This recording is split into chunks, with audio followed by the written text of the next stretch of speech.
কি ব্যাপার বলুন তো, কি কারণে আমার পেছনে গেছেন? যেভাবে হাঁটছিলেন সেভাবে হাঁটতে থাকেন। করছিলেন আপনি এতদিন? ঢাকার বাইরে ছিলাম, ঢাকায় আসলাম গুনে গুনে 18 দিন। আর এসেই শিকার পেয়ে গেলে? কি যাতা বলছেন? তাড়াতাড়ি হাঁট।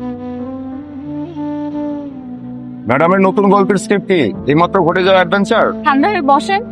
বলবেন তো বলবেন। চট্টগ্রাম থেকে মাত্রই ঢাকায় আসলাম, ঢাকায় এসে এখন সবকিছু গোলক ধাঁধার মতো মনে হচ্ছে। পিছনে কিডন্যাপার, আমাকে একটু থাকার ব্যবস্থা করে দেয়। গল্পটা তো এরকমই, তাই না? এক্স্যাক্ট থাকার বিষয়টা ঠিক, কিন্তু গল্পটা ভিন্ন। মামা আজিমপুরের দিকে যান। আপনার মাফলারটা কোট? এখন আর মাফলার পরেন না? না, ওই না। মাফলার আপনাকে ভালোই লাগে, চলেন আজকে আপনাকে একটা মাফলার কিনে দেবো।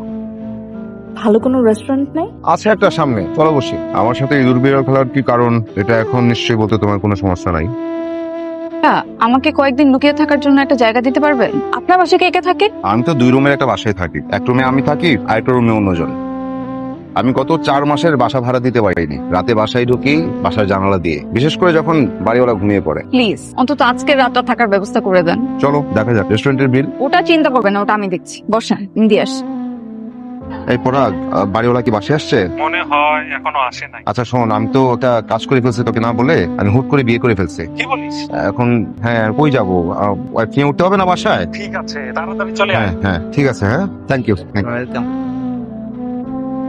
আস্তে আস্তে আসে। বিয়ে করছিস ভালো কথা, বাসায় তো খাবার নাই। ভাবি আজকে কিন্তু না খেয়ে থাকা না। ওহ, আমি তো ভুলেই গেলাম এই যে তোর জন্য কাচ্চি নিয়ে আসছি।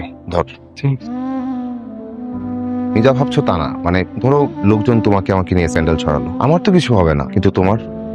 ভিতর ডিম কোথাকার, এত ভয় কিসের আপনার? নিশ্চয়ই আপনি আমাকে মিথ্যা বলছেন। আপনার স্ত্রী আছে। আরে আমার স্ত্রী আসলো থেকে? আর স্ত্রী থাকলে কি আমি এরকম পরোপকার করে বেড়াই?